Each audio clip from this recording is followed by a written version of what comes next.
No, I don't want to be recording this right now. No, I don't, but thanks. I don't have a choice. Because yesterday, I ran off at the mouth and I got myself in trouble with the Canadians, and now I got to fix it. So, yesterday, which was Saturday, by the way, yeah, I'm filming this before the Super Bowl. Do you think I want to do it before the Super Bowl? No, because I want to talk about the Super Bowl, but I can't do that because I got myself into it. Let me tell you what I did. Went over there Saturday, and the USA women's team was playing.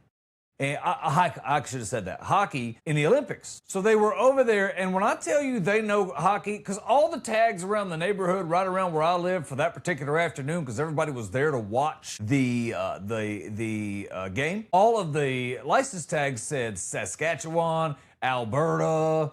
It really read like a who's who of the Canadian provinces. There was a lot of them. So there were a lot of folks around that knew hockey. Next thing I know, I'm hearing stuff like, whatever the last name is, needs more minutes on the ice, eh? And the next thing, there's a big debate about how many minutes they get on the ice. They know a lot about hockey. Well, they probably should. It's their thing, right? So I was all like, CFL and NFL, they're not exactly the same. The Grey Cup and the Super Bowl are on no level, even close, right? So they were all like, well, you got to come back over to our Super Bowl party there, eh? And we can watch the game and talk about it, something you know. Because I didn't know anything about hockey. Didn't take them long to figure that out. Although, I know more than the average bear only because I used to work for the Nashville Predators and I was the in-arena announcer. And I've worked for a ton of other hockey teams, and I called games. A ton of them in my life, probably better than 200 hockey games in my life. I've called a lot of hockey games. But it's interesting when you call them at that level, because you don't know anything. They don't expect you to know anything. It's a rare quality that I have by accident, and I don't know why I have it. But they talk to me in this ear. I'm hearing the in-arena feed in this ear, and I'm repeating what's told to me from above in this ear to the crowd while hearing that in both ears as it comes around the arena. So once you find someone that can do that, you keep those people around. So I wound up doing a lot of hockey over the years. But it's funny because they always told me what to say. My job wasn't to think, my job was to say. So that's what I did. And in the process, I didn't have time to learn the game like I should have. Now, I've had the pleasure of being at some really big, high-end professional hockey games, like championship hockey games. So it's been pretty cool, but I still know nothing about hockey. So now the angst is all built up because I got to go over here in this room full of Canadians and I got to spend all this time talking about American football while the Super Bowl's on. And see, I don't go to Super Bowl parties. And you know why? Because I get this angst all built up, because there's two kinds of people at a Super Bowl party, right? There's the people who came to watch the game. There's a few of those, people like me. And then there's everyone else. Everyone else wants to talk while the game's on. Well, that don't work for me because I watch football for the entire season. It's my thing. I just sit, I watch a lot of games. I act like I'm interested in some of them, even when I'm not, because I don't want my girl to change the channel. You know how it is. Guys, you got to get your football time when you can, and that's just a trade-off we make, right? I don't hunt, and I don't get to fish, but I get to watch football. And I don't get to have my own opinions either. But I get to watch football. And that's the important thing. We got to decide what's important in life. And clearly, it's football. But when you get to a party, that ain't how it goes, is it? No. Because Betty Lou wants to have a conversation about what's been going on in your life since the last time she saw you. And you're all like, well, Miss Betty Lou, in the background you hear, 3rd down and 9, they've got to get this first down or else the half is going to end and they'll be down by 2 touchdowns, which is going to make an awful second half. Betty Lou, right as they're ready to snap the ball, is going to walk in front of the television and want to drum up that entire conversation. And I always have to tell her every year, Betty Lou, you taught me 3rd grade. So, Miss Betty Lou, we don't have time to rehash where I've been since 3rd grade. Ma'am, I'm now 55. Just so we know where we're at. It's a lot. It's a lot of time to rehash. I've been divorced twice, and Counselors and therapists don't want to sit down for that. Nobody wants to hear all that. Come on, especially not during the Super Bowl. You know how it goes. And they're Canadians too, eh? So I like to listen to them talk because they talk different than us. So I'll start laughing when they talk, and that's not fair either. And I can't blame that on the game because football's rarely funny. You know, unless Tony Romo's in the booth. So for that very reason, I am now taping before the Super Bowl. So now I don't know how the game went. I don't know if my predictions were correct. I don't know any of that. And here's what I think. I think the number of people that care about the game this year are going to be far fewer than they have been in the past. Because this game is interesting. This is one of those games where as soon as we knew who was going to be in it, Super Bowl tickets became readily available. That never happens. This game is going to struggle for viewership too. That hence the Bad Bunny thing, because it gets people talking about a game that no one's going to care about in this situation. So other than the Seattle folks and the Patriot fans, but I think the rest of the world is still kind of hung in that we're not ready for another 10 years Patriots run. Because the problem with the Patriots, one, I haven't emotionally recovered, but two, the problem with the Patriots is they have good ownership. And there's nothing that I hate worse in the National Football League, and nothing ruins it anymore than good ownership. Take it from me, I'm a Dallas Cowboys fan. Good ownership. No, that ain't right. That ain't good ownership, is it? Never mind. I don't know what ruins a football team. I could have just started that with Jerry Jones ruins a football team, but, well, whatevs. Now, back to what I was saying. Patriots are going to keep coming back over and over and over. And I really can't hate on a good process. I'm not even trying to. Like the Steelers out there, they do pretty good. I don't know about this Mike McCarthy hire either, but I'm going to tell you, the Steelers always seem to put enough Brasso on the turd to get it shiny, don't they? They'll win a lot of games, I promise you. It's the exact opposite in Dallas. See the difference? That's the exact opposite. What goes on in Foxborough probably should be replicated on a lot of levels. So I don't know that anybody's ready for that yet, and I don't know that anyone's really ready to commit that Sam Darnold is the new face of football in the NFC. I don't know that anybody's ready to jump on that train yet. But it may be the time. But I think even if you win this one, I think Sam Darnold's still got some things to prove, because I'm not sure we all agree that the Patriots were the best choice in this position. I could be wrong, though. I'm not a Patriots hater either. I do like the Patriots, and I enjoy watching them win, and I like Drake, so we'll see. Now, my girlfriend informed me yesterday, this was odd, just kind of out of the blue. I was talking about the game, and she said, who do you want to win? And I said, well, the most likely candidate based on the opening betting line, which was like 5.5 points on Seattle, the whole world pretty much believes that they're going to win the football game. So you got to kind of look at somebody knows something. They're not stupid. So I kind of have to look if I'm thinking a straight up win or lose bet, probably going to take Seattle as the easy bet. My girl was like, I got a feeling. She said I had a feeling that the Patriots were going to win. And I was like, well, that's good, honey. I always like when you have your feelings, you know. And then she said, just so you know, we got a little skin in this game. What? Yeah, put a little money in it. Now listen, I ain't saying I'm against gambling. Let's don't get foolish.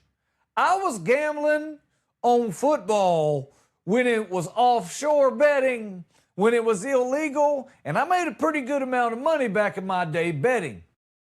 But I bet small stakes. I'm parlay cards. I'm $5 or $10 bet. I'm rarely going 20 or better. I'm staying on the low end. I just bet a lot on a lot of games, and the math eventually works out in my favor. I'm up a couple of grand over a lifetime. No big deal.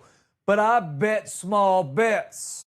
And I usually only bet on things I feel good about. My girl said she had a feeling. So now, question is, who do I think's going to win? Which is really the question is, we're going to find out how dumb or smart I am. Because if I'm right, we're going to know right now.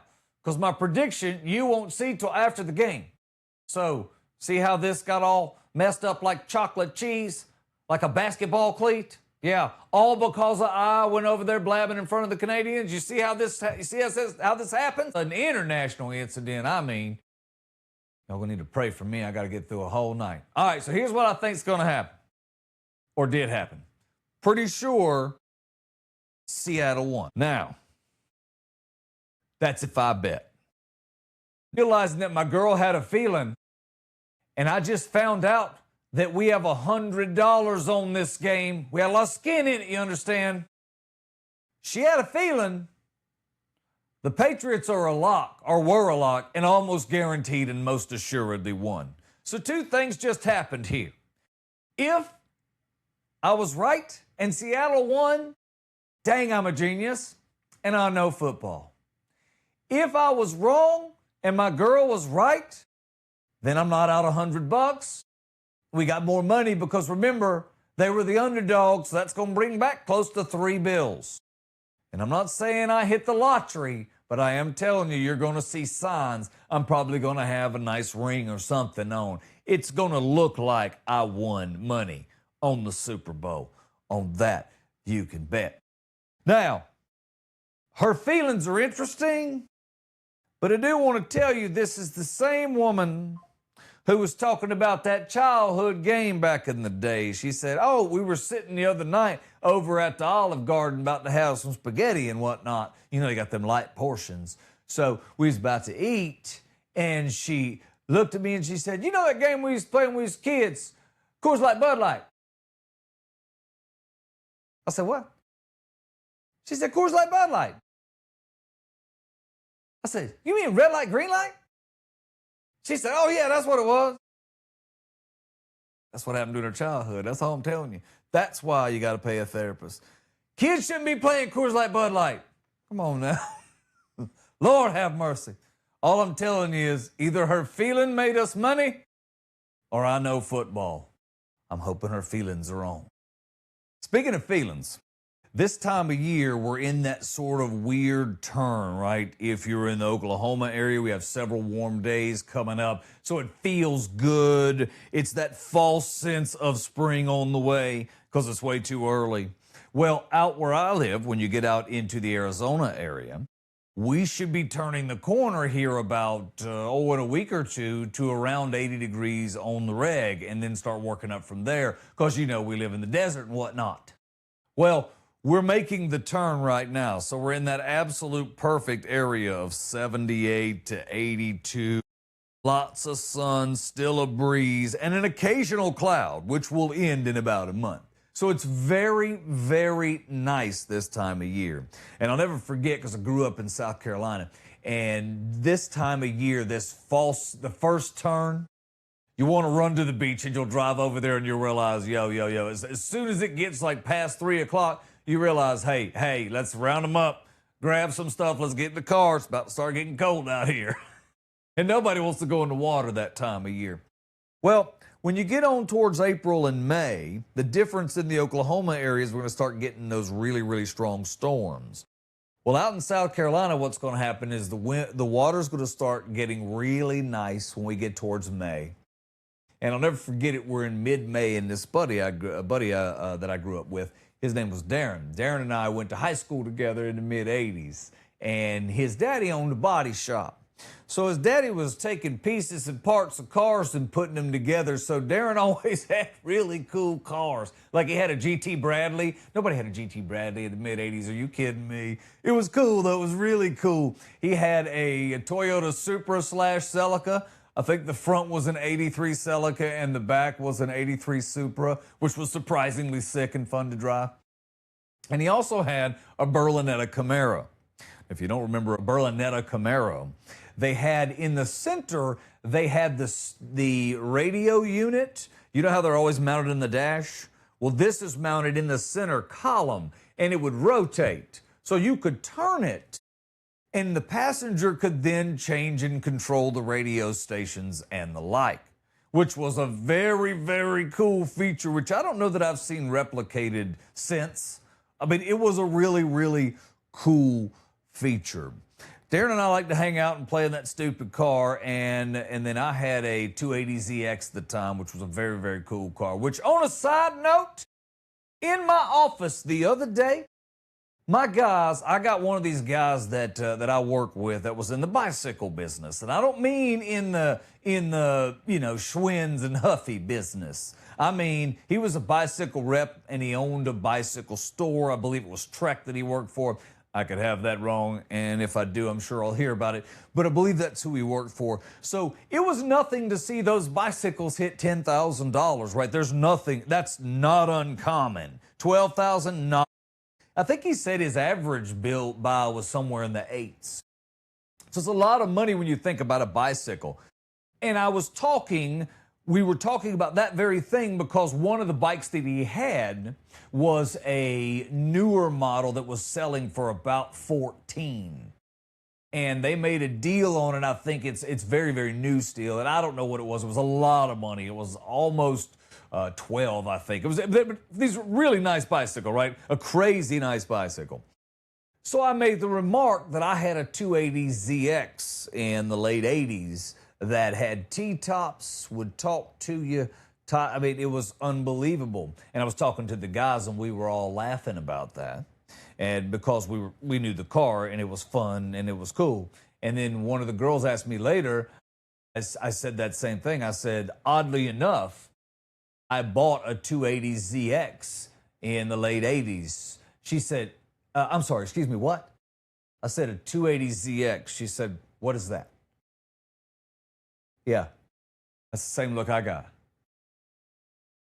And then I realized she's not old enough to know what a 280ZX is. Yeah. At least it was fun talking to my friends about it, though. It was very cool. If you've ever been in a 280ZX, you'll know exactly what I'm talking about. It feels like a living room that you want to stay in and never come out of. It was amazing. I'll never forget that smell. Those cars were just unbelievable. Now back to what I was saying. I had a 280ZX. He had a Berlinetta Camaro. It was a good time. We were dating sisters, so it was really kind of cool. We were able to hang out with them, and then we were young people, so we hung out with them, and then we would leave and go hot rod our cars into the place where we were from and just clown around. We were from a place called Summerville, South Carolina. And the thing that's cool about that is, if you think about Charleston, South Carolina, if you've ever been along the Battery, they had those big, beautiful homes, Rainbow Row and all of that. Well, there's a couple of times a year, primarily in the summer, the winds really don't move over in that area. And it's not like when those houses were built, you had a lot of AC choices. That wasn't going to happen. So you relied on wind and doors opening and that type of thing to get air movement and fans and that type of stuff. Well, apparently it was unbearable back in those days. So they left and they went out of town and they rode about 45 minutes away from the coast. And they found a place that mimicked sort of what they built on the coast. And they built the town to look kind of like downtown Charleston. And it's similar in a lot of ways, not exactly the same by any means. But it was where they spent their summers, so it became Summerville, which was kind of cool. It's a really big part of the state now. He and I were just in that age where we were working, we were out of high school, working through college, but we were just a lot of work and not a lot of play. He was married, and one afternoon we just decided we were putting a fence up for one of the properties we were working on, and we just decided we were going to take off. So we left in the middle of the afternoon, called everyone and just said, listen, we'll be back. We'll come in early Saturday morning, get going. We left on Friday afternoon, and we drove all the way over to the beach. And the interesting part about that part of the ocean and where you live when you start talking about Folly Beach in South Carolina and along the beach there in just outside of Charleston and Mount Pleasant, when you start talking about playing over there, occasionally a sandbar will develop out there.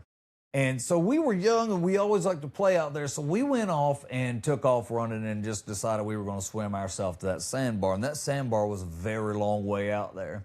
And we got all the way out there. We realized like we went a long way. When you look back, the land was so far. But the water between the land and our sandbar was very, very shallow. So we didn't get into anything deep. And, on top of that, when you're on a sandbar, you're always a good, strong wave away from complete and utter destruction. So, we planned good when we were in our upper teens.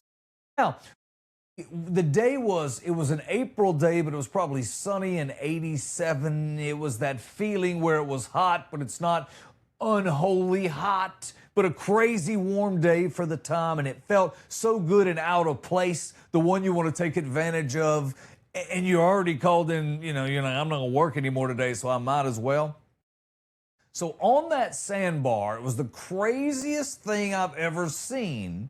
We found this hole in the sand that was somehow connected to the ocean. It had water moving through it and a steady run of it. But the water was not cold coming up through that hole. It was this hot, sort of spring-feeling hot tub thing. And it was kind of nice because the water wasn't yet super warm, but in that particular place, there was plenty of room for us to sit and relax and lay down and still get a little bit of the cool water, but it still feel a little warm too, and you could stay warm because the skin, it was a little cool for that time of year because of the water temperature. So we hung out on this thing, and I'll never forget it. The waves were incredible. The sun was unbelievable. The world never got any lighter than at that moment. And I don't know if you've ever thought about that moment, but I was reading a book not too long ago, and the author said that at 15 was the last time that he had a full night's sleep and a full night's rest. And if you think about it, after you become a parent and all of those things, you're never going to have another full night's rest without always, in the back of your mind thinking about your children and the like. So at that moment, I didn't realize it then, but as I was looking back just the other day, as one of those memories popped up on my Facebook that usually does this time of year and triggers these memories, I didn't realize at the time that was the moment that the world was, from that point on, going to get heavy. And every movement that you made added more peel to the onion, if you will. So it made everything heavier and heavier. So it's really cool to get those days. So you never know when those days are going to come before a big life change. I guess the real moral of that story is that mid-'80s Berlinetta Camaros were really cool. Thanks for your time working on the new shot. Hopefully you like it. I'm getting it all set up, still working on lights and the like. It's been a lot. We're figuring it out because I also do this on another level where I do weather. And I've added a new camera and new lights, and I'm working on having to add a new computer because of the update through Apple. So a lot of uncomfortable things are starting to happen. So I appreciate you working with me and giving me the time, and thank you for growing the channel too. It's amazing how many views are popping on this. This is really cool. You can always find me at Bud Ford Comedy.